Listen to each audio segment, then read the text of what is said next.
Hello नमस्कार दोस्तों। स्वागत है आप लोगों का आज की नेक्स्ट क्लास में। तो दोस्तों, आज की क्लास में हम साइकोलॉजी का नेक्स्ट सब्जेक्ट जो है वो स्टार्ट कर रहे हैं, जिसमें हम जो है वो पेडागोजी अक्रॉस द करिकुलम के रिगार्डिंग जो भी चीज़ें जितनी भी चीज़ें इंपॉर्टेंट आपके पास जो है वो बनती हैं, इंपॉर्टेंट क्वेश्चंस आप लोगों के पास बनते हैं। तो देखिए, जो हमारा ये जो जैसे मैंने कहा कि आपका जो नेक्स्ट सब्जेक्ट है, आप सिलेबस अपने सामने रख सकते हो और वहाँ पर देख सकते हो कि क्या क्या चीज़ें हम यहाँ पे कवर कर रहे हैं। तो पेडागोजी अक्रॉस द करिकुलम के रिगार्डिंग हम बात करेंगे। यहाँ पे करिकुलम की बात होगी, पेडागोजी भी यहाँ पे हम इस चीज़ की जो है वो समझेंगे और साथ में आईसीटी का पॉइंट यहाँ पे आएगा। ये सारी चीज़ें आपके पास यहाँ पर सिलेबस में है। करिकुलम का भी कुछ पोर्शन आपको देखने को मिलेगा। ठीक है, तो यहाँ पे टॉप हम यहाँ पर जो भी आपके इम्पॉर्टेंट 100 क्वेश्चन है वो करेंगे और इसको भी हम जो है वो 2 क्लासेस में कवर कर देंगे, कंप्लीट कर देंगे। तो जिन्होंने जो है चैनल को अभी तक सब्सक्राइब नहीं किया है, फर्स्ट टाइम पे चैनल पर विजिट कर रहे हैं, या जिन्होंने जो है क्लासेस को देख लिया है बट चैनल को सब्सक्राइब नहीं किया है, वो चैनल को सब्सक्राइब कर दीजिएगा, बेल आइकन को प्रेस कर दीजिएगा, और ताकि आप लोगों को जो है वो नोटिफिकेशन सबसे पहले मिल सके जैसे ही क्लास अपलोड की जाती है। डेली मॉर्निंग में 7 से 8 बजे के बीच में आप लोगों को क्लास अपलोड हुई मिल जाती है, आप उस टाइम पे देख सकते हैं। ठीक है, और जिन्होंने पिछली क्लासेस को नहीं देखा है तो आप लोगों को प्लेलिस्ट पे जाके आप देख सकते हो, साइकोलॉजी कमीशन के रिगार्डिंग जो है वो वहाँ पे प्लेलिस्ट बनी हुई है, वहाँ पे आपको पिछली सारी क्लासेस दिख जाएंगी। तो बिना टाइम वेस्ट किए अब हम जो है आज की क्लास को स्टार्ट करते हैं। सबसे पहले हमने यहाँ पे ऑब्जेक्टिव के बारे में ही बात की है, तो आपके पास ये रहा पहला क्वेश्चन। तो पहले क्वेश्चन में यहाँ पे क्या बोला गया है, what is the main objective of pedagogy across the curriculum. देखो, कई जगह पे आप लोगों को जो क्वेश्चन है ना वो लिखा हुआ इंग्लिश में मिल जाएगा, लेकिन मैं उस आपको जो है यहाँ पे उसका जो है वो हिंदी मीनिंग साथ में बताती चलूंगी। ठीक है, तो यहाँ पे क्या कहा गया है, मेन ऑब्जेक्टिव पूछा है कि मेन ऑब्जेक्टिव क्या है आपके पास इस चीज का। ठीक है, यानी कि उद्देश्य पूछा गया है कि उद्देश्य क्या बनेगा किस चीज का, पेडागोजी अक्रॉस द करिकुलम का। ठीक है, तो यहाँ पे है विषयों को अलग अलग पढ़ाना, विषयों को एकीकृत करना, केवल परीक्षा की तैयारी या फिर रटंत अधिगम। मेन उद्देश्य क्या है आपके पास, जो ऑब्जेक्टिव या पूछा है पेडागोजी अक्रॉस द करिकुलम। अब करिकुलम की समझ के बारे में बात हो रही है, तो उसका मतलब क्या है, पेडागोजी अक्रॉस द करिकुलम का उद्देश्य है कि जब आपके सारे के सारे सब्जेक्ट्स होते हैं, आप देखते हो जब हम पेडागोजी पढ़ रहे हैं ना किसी चीज़ की, तो आप देखते हो सारे सब्जेक्ट्स के बारे में हम यहाँ पे बात कर रहे होते हैं, सभी सब्जेक्ट के लिए सेम तरीका आपका जो है वो अप्लाई होता है। तो यहाँ पर करेक्ट आंसर हो जाएगा विषयों का एकीकरण, हमारा करेक्ट आंसर होगा। सभी विषयों का एकीकरण या इंटीग्रेशन यहाँ पर की जाती है। ये जो है वो मेन ऑब्जेक्टिव है आपके पास पेडागोजी अक्रॉस द करिकुलम का। अब यहाँ पे हमारे पास कुछ मेथड्स भी आपके सिलेबस में दिए हुए हैं, मेथड्स के बारे में पता होना चाहिए आपको। तो दूसरा क्वेश्चन है, inquiry based learning mainly focuses on, यानी कि इंक्वायरी बेस्ड लर्निंग का मतलब क्या है आपके पास, यहाँ पर खोज के बारे में बात हो रही है। हम कह रहे हैं कि हमें क्या करनी चाहिए, खोज पर आधारित अधिगम करना चाहिए, जहां पर बच्चा क्या करता है, इंक्वायरी करता है, डिस्कवरी करता है, उसके बारे में बात हो रही है। ठीक है, तो ये किस चीज़ के ऊपर जो है वो मेनली फोकस करता है, टीचर की एक्सप्लेनेशन के ऊपर, स्टूडेंट की क्वेश्चनिंग के ऊपर, टेक्स्ट बुक के ऊपर, रिपीटिशन के ऊपर। तो करेक्ट आंसर हो जाएगा, अब खोज कर रहा है ना तो खोज कैसे करेगा बच्चा, इंक्वायरी बेस्ड लर्निंग जो मैं यहाँ पे बात कर रही हूँ उसमें जो है बच्चा ज़्यादा से ज़्यादा प्रश्न पूछता है ना। तो जब विद्यार्थी के जो प्रश्न है वो वहाँ पे खोज करते हैं उनके माध्यम से, ऑप्शन बी करेक्ट आंसर हो जाएगा। नेक्स्ट क्वेश्चन है, knowledge construction is associated with, हम कह रहे हैं अब कि नॉलेज को क्या करना चाहिए, हमें कंस्ट्रक्ट करना चाहिए। तो ये जो नॉलेज कंस्ट्रक्शन है ये किस चीज़ से रिलेटेड है यहाँ पे, ठीक है, किस चीज़ से एसोसिएटेड है आपके पास, ये किसने कहा है कि नॉलेज कंस्ट्रक्शन। तो नॉलेज कंस्ट्रक्शन का मतलब है कि हम नॉलेज का क्या कर रहे हैं, निर्माण कर रहे हैं, नॉलेज को क्रिएट कर रहे हैं, कंस्ट्रक्ट कर रहे हैं। तो ये क्यों, कौन कहता है कि हमें नॉलेज को कंस्ट्रक्ट करना चाहिए खुद से, तो ये कहते हैं हमारे यहाँ पे जीन पियाजे। इनके बारे में हमने पहले भी पढ़ा है, कुछ मैं आप लोगों को यहाँ पे बता दूं। जो जीन पियाजे हैं, यहाँ पे पियाजे का पूरा नाम यहाँ पे क्या आ जाता है, जीन पियाजे हैं। जीन पियाजे क्या कहते हैं कि बच्चा जो है वो क्या होता है, एक्टिव बिल्डर होता है, यानी कि बच्चा सक्रिय होता है। दूसरी चीज़ जो है, बच्चा जो है वो खुद से जो है वो चीज़ों को क्रिएट करता है, यानी कि बच्चा क्या करता है, लर्निंग बाय डूइंग के कॉन्सेप्ट पे काम करता है कि बच्चा खुद से चीज़ों को क्रिएट करेगा। बच्चा एक्टिव लर्नर होता है, एक्टिव बिल्डर ऑफ नॉलेज होता है। ठीक है, उसके अलावा इन्होंने जो है वो 4 स्टेजेस आपकी दी हुई हैं, sensory motor stage, pre operational stage, concrete operational stage और फॉर्मल ऑपरेशनल स्टेज। ठीक है, ये है। स्किनर ने क्या किया है, बी एफ स्किनर ने ऑपरेंट कंडीशनिंग थ्योरी का सिद्धांत दिया है। पैवलव ने जो है क्लासिकल कंडीशनिंग का सिद्धांत दिया है। और थॉर्नडाइक है, इन्होंने जो है वो प्रयत्न और भूल, ट्रायल एंड एरर का सिद्धांत दिया है। थ्री इन्होंने इन्होंने लॉ ऑफ लर्निंग्स भी दिए हैं। ठीक है, सीखने के नियम दिए हैं थॉर्नडाइक ने। और इसमें 3 प्राइमरी लॉ आते हैं और 5 आपके सेकेंडरी लॉज आते हैं। ठीक है, आगे चलते हैं नेक्स्ट क्वेश्चन पे। नेक्स्ट क्वेश्चन है पेडागोजी अक्रॉस द करिकुलम के रिगार्डिंग, कि पेडागोजी अक्रॉस द करिकुलम का मतलब क्या है। अभी मैंने आप लोगों को बता दिया। देखो, क्वेश्चन में हमने पूछा था उद्देश्य सबसे पहले, कि पेडागोजी अक्रॉस द करिकुलम का उद्देश्य क्या है, जब हम सारे के सारे सब्जेक्ट को इंटीग्रेट कर रहे थे। अब उसी से मिलता जुलता क्वेश्चन है कि इसका मतलब क्या होता है, पेडागोजी अक्रॉस द करिकुलम का मतलब क्या है, जब हम क्या कर रहे हैं, मतलब सभी चीज़ों को, सभी सब्जेक्ट को इंटीग्रेट कर रहे हैं, यानी कि कनेक्ट कर रहे हैं। तो यहाँ पर option number B correct answer होगा, सभी विषयों को जोड़ना करेक्ट आंसर हो जाएगा। Next question, first step of inquiry method, जब हम इंक्वायरी करते हैं ना किसी चीज़ की, तो बच्चा प्रश्न पूछता है, हम बोल रहे हैं, तो यहाँ पे इंक्वायरी जब की जाती है तो सबसे पहले क्या किया जाता है, अवलोकन, ऑब्जर्वेशन होता है। Option number B correct answer हो जाएगा। यहाँ पे ऑब्जर्व करते हैं, इसी को निरीक्षण भी कहा जाता है। ऑब्जर्व का मतलब होता है हम उसको देख रहे होते हैं। ठीक है, निरीक्षण कर रहे होते हैं। नेक्स्ट है फुल फॉर्म ऑफ आईसीटी। अब आईसीटी की फुल फॉर्म क्या होती है, तो आपको पता है, सिंपल सा क्वेश्चन है आपके पास। इसकी फुल फॉर्म आपके पास दी हुई है, 4 ऑप्शंस आप लोगों के पास है यहाँ पे। Information and computer technology, information and communication technology, या फिर आपका जो है इंटीग्रेटेड टेक्नोलॉजी, टेक्निकल कम्युनिकेशन, ये है। तो आपको पता है, सिंपल सा क्वेश्चन है, यहाँ पे दिया हुआ है इंफॉर्मेशन एंड कम्युनिकेशन टेक्नोलॉजी। आपने बहुत बार जो है इस चीज़ के बारे में सुना भी है। इंफॉर्मेशन एंड कम्युनिकेशन टेक्नोलॉजी किस चीज़ की, आईसीटी की फुल फॉर्म है। नेक्स्ट क्वेश्चन है आईसीटी इन लर्निंग एनहांस। हम कह रहे हैं जो आईसीटी है, इंफॉर्मेशन कम्युनिकेशन एंड टेक्नोलॉजी, अगर हम शिक्षण में जो है आईसीटी को ऐड करते हैं तो इसकी वजह से एनहांस होता है, बढ़ता है। तो आईसीटी का मतलब क्या है, देखो आज हम फ़ोन यूज़ कर रहे हैं, या लैपटॉप्स यूज़ कर रहे हैं, कंप्यूटर यूज़ कर रहे हैं, टीवी यूज़ कर रहे हैं, ओवरहेड प्रोजेक्टर यूज़ कर रहे हैं। जो भी चीज़ें आप आज के टाइम पे यूज़ कर रहे हैं, जो कि आपकी क्या है, एक आईसीटी की देन है, उसके थ्रू हम लर्निंग कर रहे हैं, कोई ना कुछ चीज़ों को हम सीख रहे हैं। तो उसकी वजह से क्या एनहांस होता है, पैसिव लर्निंग होती है? नहीं, लर्निंग पैसिव नहीं होती है। उस टाइम पे बच्चा एंगेज हो जाता है, अच्छे से चीज़ों को सीखेगा। ठीक है, यहाँ पे आईसीटी इन लर्निंग का मतलब है जब स्टूडेंट जो है वो भागीदारी करते हैं, स्टूडेंट की भागीदारी होती है। तो आईसीटी इन लर्निंग, जब हम सीखने में आईसीटी का यूज़ करते हैं तो बच्चा वहाँ पर क्या होगा, बच्चे की भागीदारी होगी, वहाँ पे बच्चा जो है वो रोल प्ले करेगा। नेक्स्ट क्वेश्चन, कोर प्रिंसिपल क्या है कंस्ट्रक्टिविस्ट पेडागोजी का। कंस्ट्रक्टिविस्ट पेडागोजी का मतलब है कि जहां पर चीज़ों को क्या किया जाता है, क्रिएट किया जाता है। तो इसे रचनावादी कह सकते हैं हम, पेडागोजी। ठीक है, पर या रचनावादी शिक्षण कहा जा सकता है इस चीज़ को। तो रचनावादी शिक्षण का मतलब क्या होता है, जहां पर हम चीज़ों को की रचना करते हैं, क्रिएट करते हैं, यानी कि करके सीखना, learning by doing correct answer हो जाएगा। Next question, who is the centre of the teaching learning process. Centre कौन है टीचिंग लर्निंग प्रोसेस में। तो देखो, मेन किसको ध्यान पे रखकर चीज़ें की जाती हैं, जो बच्चा है, यानी कि हमारा जो लर्नर है या स्टूडेंट है, उसको क्या कहेंगे, सेंटर। अगर लर्नर नहीं है तो जो है टीचर किसको पढ़ाएगा, है ना, करिकुलम किसके लिए डिज़ाइन होगा। तो हमारा जो लर्नर है, ऑप्शन नंबर सी, वो हमारा सेंटर होता है टीचिंग लर्निंग प्रोसेस के लिए। Next question, pedagogy practice refers to.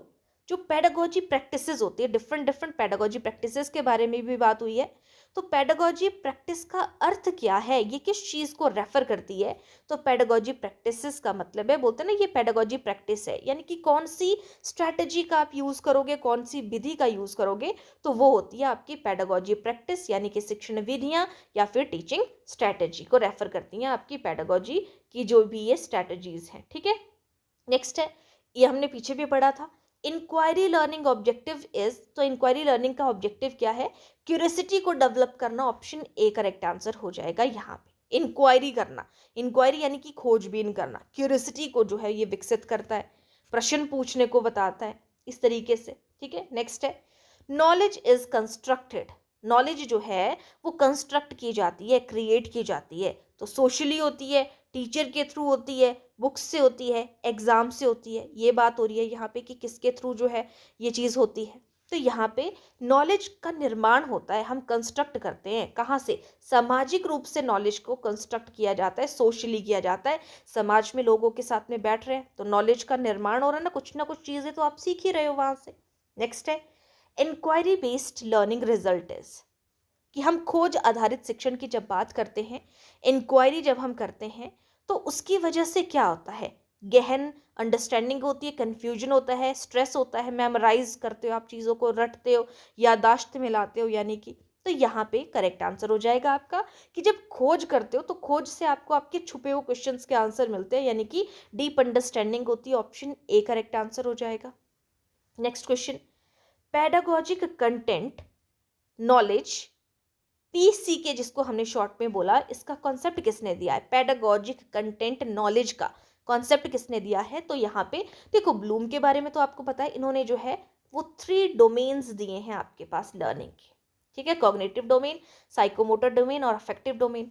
Brunner है, जेरोम ब्रूनर जिनको बोलेंगे। स्पाइरल करिकुलम का कॉन्सेप्ट किसने दिया है? जेरोम ब्रूनर ने दिया है। ठीक है, एक चीज आपको ये पता होनी चाहिए, क्वेश्चन इंपॉर्टेंट है क्योंकि।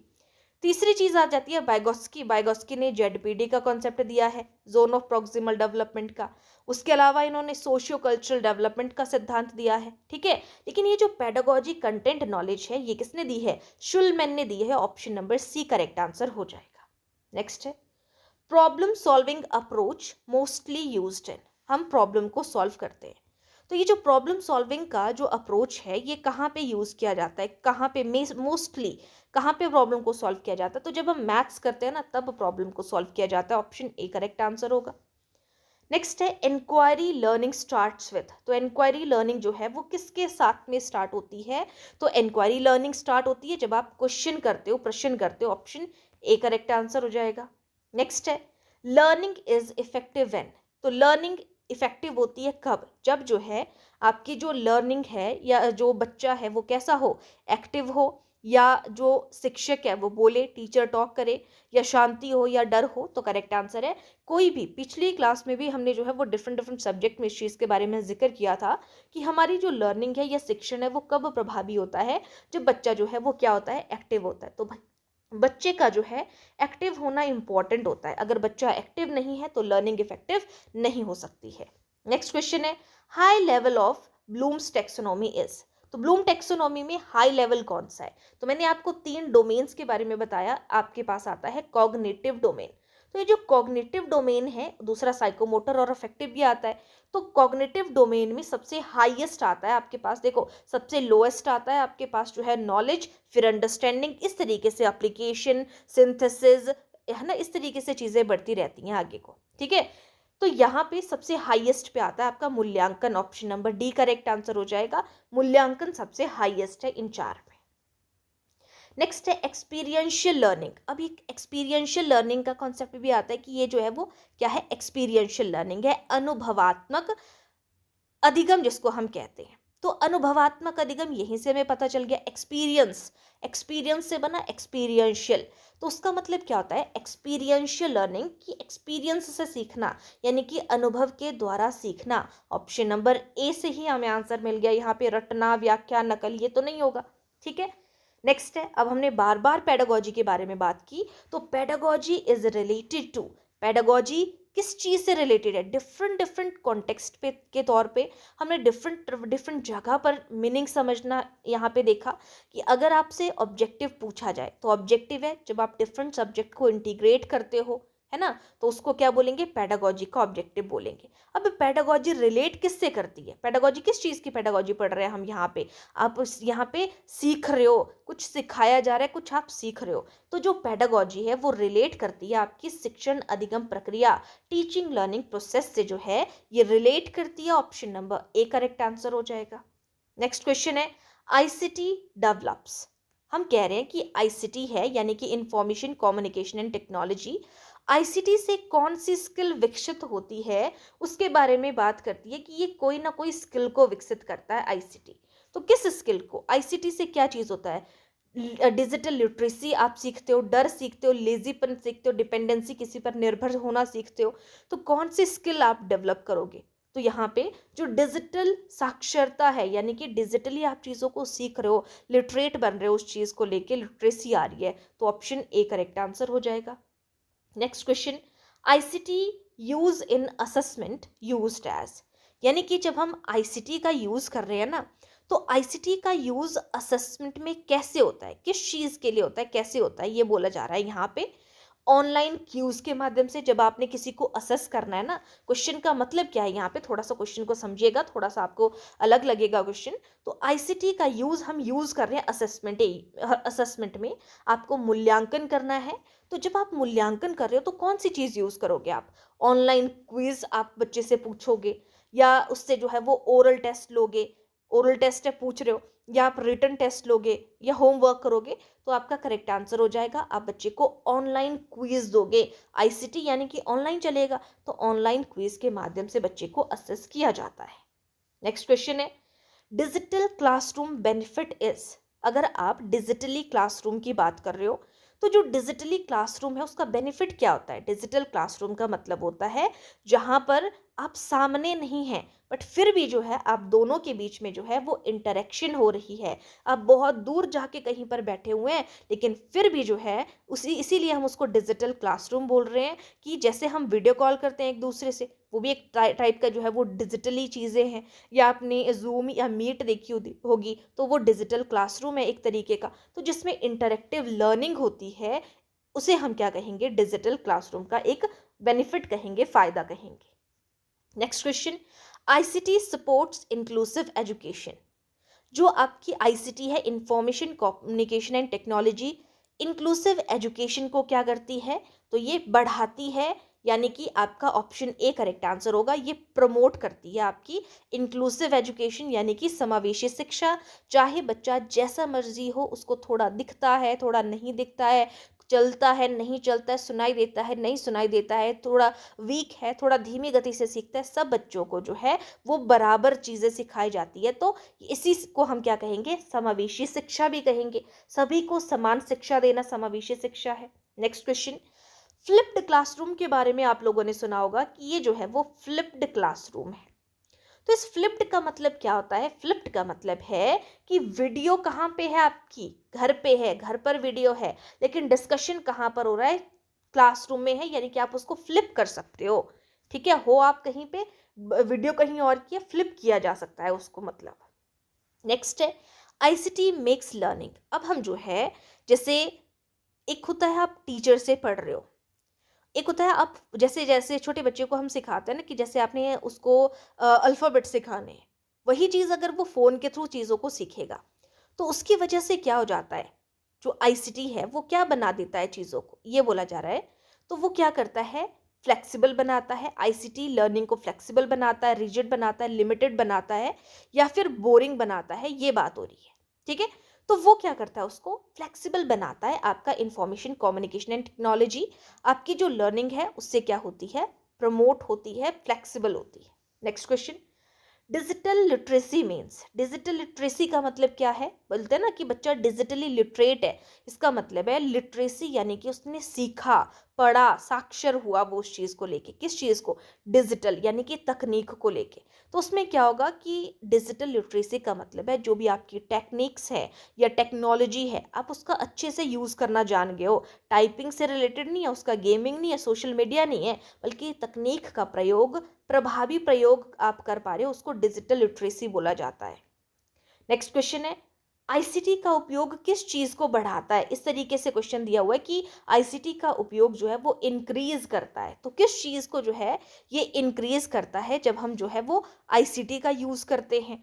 संसाधनों की उपलब्धता को इंक्रीज करता है ये, या फिर तनाव को इंक्रीज करेगा, या भ्रम को इंक्रीज करेगा, या डर को? तो जब हम आईसीटी का यूज करेंगे तो संसाधनों की उपलब्धता, आईसीटी में कमी नहीं होती है किसी चीज की। अगर आपको जैसे मेरा पढ़ाया हुआ समझ ना आ रहा है तो आप किसी और के पास पढ़ सकते हो, लेकिन स्कूल का टीचर है आपको उसी के पास पढ़ना पड़ेगा। Option number A correct answer हो जाएगा। ठीक है, नेक्स्ट क्वेश्चन, आईसीटी का उपयोग क्रिएटिविटी को क्या करता है? बढ़ाता है, एनहांस करता है, अभी हमने बात की थी। नेक्स्ट है, आईसीटी बेस्ड टीचिंग इज, जो आईसीटी बेस्ड टीचिंग है वो कैसी होती है? लर्नर फ्रेंडली होती है, जैसा बच्चा चाहता है वैसी होती है वो, या फिर टीचर सेंटर्ड होती है, रिजिड होती है, मैकेनिकल होती है? तो वो होती है ICT information communication and technology, इस तरीके से होती है जो कि जैसा बच्चे को चाहिए वैसी होती है, यानी कि ये लर्नर सेंटर्ड होती है, विद्यार्थी हितैषी बोल दो या विद्यार्थी केंद्रित बोल दो। नेक्स्ट क्वेश्चन, टीचिंग एड का मेन उद्देश्य क्या होता है? टीचिंग एड की बात कर रहे हैं हम यहाँ पे अब, शिक्षण सहायक सामग्री जिसे हम कहते हैं। What is the main objective of the teaching add? Teaching add का मतलब होता है जिसकी वजह से हमें चीज़ों को क्लियरिटी मिल जाती है चीज़ों की, कि हमें चीज़ों को करना तो है लेकिन कैसे करना है। किसी चीज़ को अगर आपको जैसे जो है वो मानव जो है क्या कहेंगे से, मानव के शरीर के बारे में बात करनी है, जैसे कि क्या क्या है आपके शरीर के अंदर, कौन कौन से पार्ट्स हैं, तो आपको उस चीज़ का पता कैसे चलेगा? अगर आपके सामने मॉडल है, टीचिंग एड है, तो आपको ज़्यादा क्लियरिटी से वो चीज़ दिखेगी, यानी कि कंक्रीट बन रही है वो चीज़ वहाँ पे। ठीक है, तो यहाँ पे बोला जा रहा है मेन ऑब्जेक्टिव क्या है, तो मेन ऑब्जेक्टिव है आपके पास यहाँ पर आपको कॉन्सेप्ट की क्लैरिटी वहाँ से मिलती है, क्लैरिफाइंग कॉन्सेप्ट क्लियर हो जाएगा। नेक्स्ट है, अब कोलैबोरेटिव लर्निंग का पॉइंट आता है। कोलैबोरेटिव लर्निंग का मतलब क्या है? सामुदायिक शिक्षण कहेंगे हम इसे। कोलैबोरेट करके देख रहे हो, सामूहिक शिक्षण भी बोल सकते हो या सामुदायिक शिक्षण भी बोल सकते हो। तो ये जो कोलैबोरेटिव लर्निंग है इसका मतलब क्या होता है? अभी मैंने आपको बोला सामूहिक शिक्षण हिंदी में कहेंगे, यानी कि आप सीख रहे हो, चीज़ों को लर्न कर रहे हो, कैसे? ग्रुप्स में लर्न कर रहे हो, समूह में चीज़ों को सीख रहे हो। ऑप्शन बी करेक्ट आंसर हो जाएगा। ठीक है, नेक्स्ट चलते हैं question number 33। Learner centred pedagogy किस पर फोकस करती है? ऑब्वियसली लर्नर सेंटर्ड है तो लर्नर की नीड्स के ऊपर फोकस करेगी। Option number B correct answer हो जाएगा। जहां पे बच्चे की नीड क्या है, बच्चे का इंटरेस्ट क्या है, उस चीज के ऊपर फोकस करेगी। अब आ जाते हैं आपके पास असेसमेंट के कुछ टाइप है, फॉर्मेटिव असेसमेंट या आपका समेटिव असेसमेंट, इस तरीके की असेसमेंट्स आपके पास है। तो जो आपकी फॉर्मेटिव असेसमेंट है इसका मतलब क्या होता है कि जो छोटे छोटे टेस्ट जो है टीचर बीच बीच में लेता रहता है ना, उसको हम फॉर्मेटिव टेस्ट बोलते हैं। तो फॉर्मेटिव असेसमेंट का उद्देश्य क्या है? फॉर्मेटिव असेसमेंट से ये होता है छोटे छोटे टेस्ट ले रहा है बच्चा, उससे जो है उसको सर्टिफिकेशन, ये मेन ऑब्जेक्टिव होता है, रैंकिंग होता है, या इंप्रूवमेंट ऑफ लर्निंग या सिलेक्शन। तो आपका करेक्ट आंसर होगा आपके जो अधिगम्य सुधार, छोटे छोटे टेस्ट बीच बीच में लिए जाते हैं, उससे ये चेक किया जाता है कि बच्चे के अंदर सुधार कितना आया है, इंप्रूवमेंट उसकी लर्निंग में कितनी हुई है। आपको कमी है छोटे टेस्ट में, अगर आपके मार्क्स अच्छे नहीं आ रहे, दैट मीन्स की कुछ कमी होगी, इसी वजह से प्रॉब्लम आ रही है ना, तो उसका फिर से जो है वो चेक किया जाता है। नेक्स्ट है, टीचिंग लर्निंग प्रोसेस का स्वभाव कैसा होता है? Nature of teaching learning process. तो टीचिंग लर्निंग प्रोसेस कैसी होती है? स्टैटिक है, मैकेनिकल है, डायनामिक है, रिजिड है?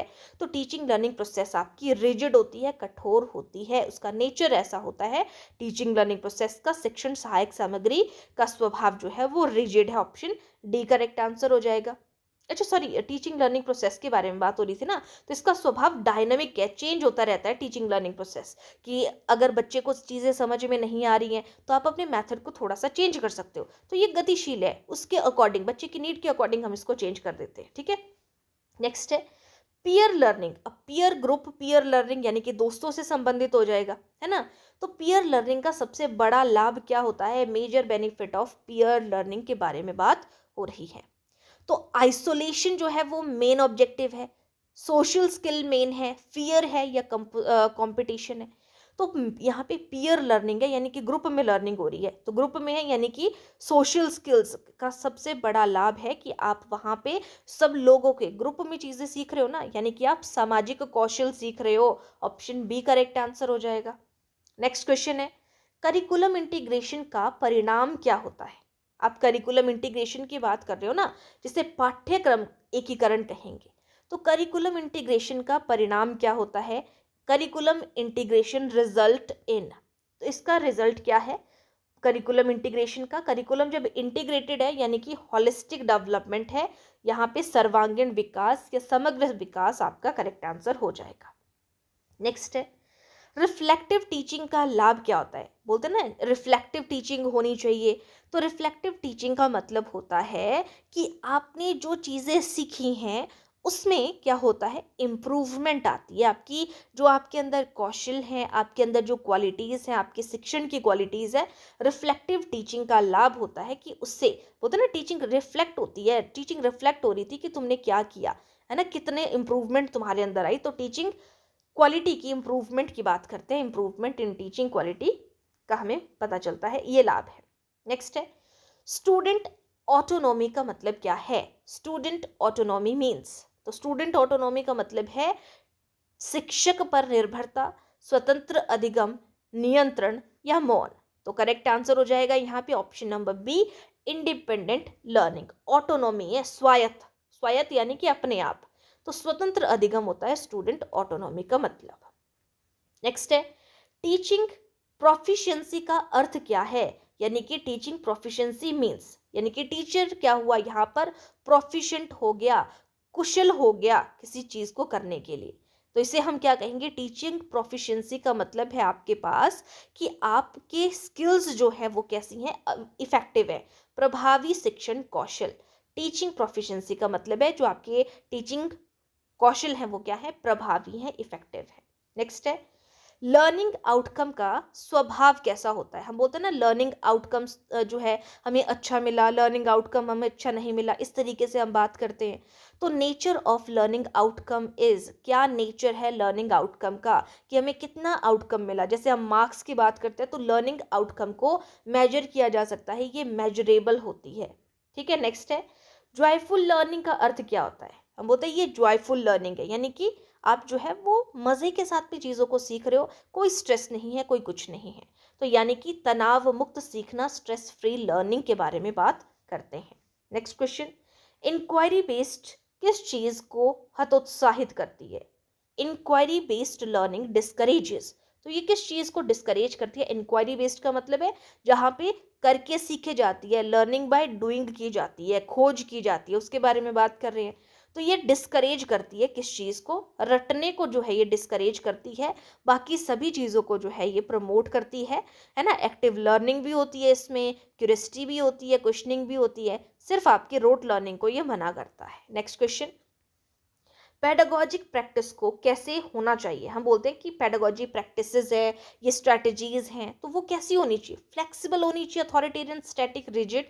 तो ये कैसी होनी चाहिए आपके पास? फ्लेक्सिबल होनी चाहिए, ताकि बच्चे के अकॉर्डिंग चीज़ों को चेंज किया जा सके। पेडागॉजी वही है जिसमें बच्चे को समझना देखा जाता है। ठीक है। नेक्स्ट है, लर्निंग सबसे अच्छी कब होती है? लर्निंग इज बेस्ट व्हेन, जब वो क्या होती है, अर्थपूर्ण होती है, मीनिंगफुल होती है। जोर जबरदस्ती से तो कोई चीज़ होती ही नहीं है ना। नेक्स्ट क्वेश्चन है, नॉलेज का निर्माण कैसे होता है? How is knowledge constructed? तो नॉलेज हमेशा जो है एक्टिव रह के कंस्ट्रक्ट होती है, सक्रिय रूप से कंस्ट्रक्ट होती है। Option number B correct answer हो जाएगा यहाँ पे। ठीक है। हमेशा लर्निंग के लिए जो है वो क्या होना जरूरी है, एक्टिव होना जरूरी है। अगर बच्चा एक्टिव है तभी वो चीज़ों को क्रिएट कर पाएगा, तभी सारी चीज़ें हो सकती हैं।